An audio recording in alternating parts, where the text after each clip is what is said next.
subtractions and divisions in our mind. There is only addition and multiplication. I will just remove negative thoughts and I will have positive thoughts. All the best, it's not going to work. It's just that you need to pay little attention as to how it functions. You will see there is a distinction between what is you and what you have gathered.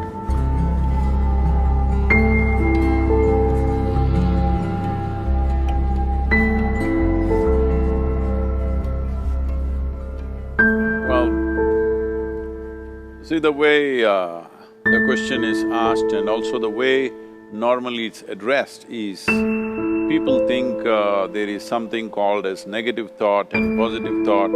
They want to remove the negative thoughts and have only positive thoughts. For such people, I would ask them to just experiment for 10-15 seconds. Let them forcefully remove one thought from their mind. For example, next 10 seconds, just don't think of a monkey. Try not to think of a monkey for next 10 seconds. You will see you will be full of monkeys. So what I'm saying is, this is the nature of your mind, because in this mind, all the three pedals are throttle. There is no brake, there is no clutch. Whatever you touch, it will only go faster. In this kind of mind, people have been taught from moral teachers and religious teachers, do not think about bad things. Well, since then it's been a full-time job. So there is no way you can handle the mind like this. This doesn't need any great enlightenment. If you spend 2 minutes with your eyes closed, you will realize you cannot do anything forcefully with this mind. So, I want to remove negative thoughts. Do not ever go in this direction, because what you want to remove will become your quality. Always you will be on it. So what should I do?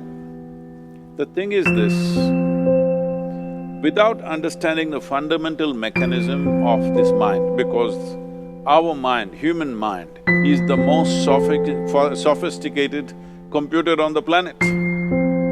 Even all the supercomputers have come out of this. When this is the case, is it not important that we understand the mechanics of how it functions? One simplistic aspect of how it functions is, there are no subtractions and divisions in our mind. There is only addition and multiplication. If you try to do something with it, it will say one more. If you try hard, it will multiply into many more. In this mind, you don't try to identify what is positive, what is negative and try to remove it. First of all, one needs to understand, this mind of yours, this body of yours is supposed to serve you. The life that you are is important. Body and mind are vehicles that must serve us. If you sit in a vehicle, it must go where you want to go. If it goes to its own destination, what is the point of such a vehicle? It's just a nuisance. Right now, most human beings are unfortunately experiencing this fantastic possibility of human mind as a nuisance, as a troublesome thing. Well, this is the most beautiful thing you have. It's just that you need to pay little attention as to how it functions. One simple thing is this. First and foremost process is, that's why we put out this process called Isha Kriya. This is to distance yourself from your physiological and psychological process. There is something called as you which exists. This is not a composite of all your thoughts and emotions and physiological processes. Beyond that, there is you. If you close your eyes, even if you cannot see anything, you're still there. It is through the window of your eyes that you're looking out, but if you close your eyes, it doesn't mean that you don't exist, you still exist.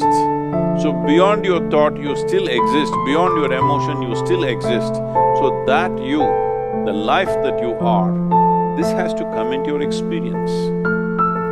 Why is it that you're not allowing that to come into your experience, which is the most significant aspect of who you are? Who you are right now, the most significant aspect is, you and me are alive right now, this is it. What I'm thinking, what you're thinking is not the important thing. We are alive right now, that is the important thing. So, It is important that you focus on this fundamental sense of aliveness within you, and then you will see there is a natural distance between you and your thought process. Once there is a distance between your psychological process and your physiological process, this is the end of suffering. Because there are only two kinds of suffering that human beings go through: physical suffering and mental suffering. Once you create a little space between you and your mind, between you and your body, this is the end of suffering. This is something every human being has to experience and know. Otherwise, thinking I will just remove negative thoughts and I will have positive thoughts, all the best, it's not going to work 100%. It's not going to work because nobody can remove it, they can avoid it for some time. So when negative thoughts come, you say Ram Ram, Shiva Shiva, whatever you want. But this is just avoiding, it's not gone. The moment you stop that, it will pop back with great force, otherwise it will come back in your dreams. So it's very important. First of all, you need to understand your anger, your resentment, your fear, your anxieties, the negativity that you generate. Generally, resentment, anger, it is always directed towards somebody. But we need to understand this is poisons that we are drinking and expecting somebody else to die. Fortunately, life doesn't work like that. If I drink poison, I die. If I drink poison, you don't die. So, we need to understand this. When I say poison, today you can have yourself chemically analyzed. Right now, what is your blood work, what it says? 5 minutes of intense anger, check your blood work and see, there will be lots of negative elements in it, literally you're poisoning yourself. So, do you want to poison yourself? Definitely not. Now the very question is coming from certain helplessness, what shall I do? Don't do anything. Just sit back and just concern yourself with something which is a life process. Maybe your heartbeat, maybe your breath, maybe just the sensation of being alive.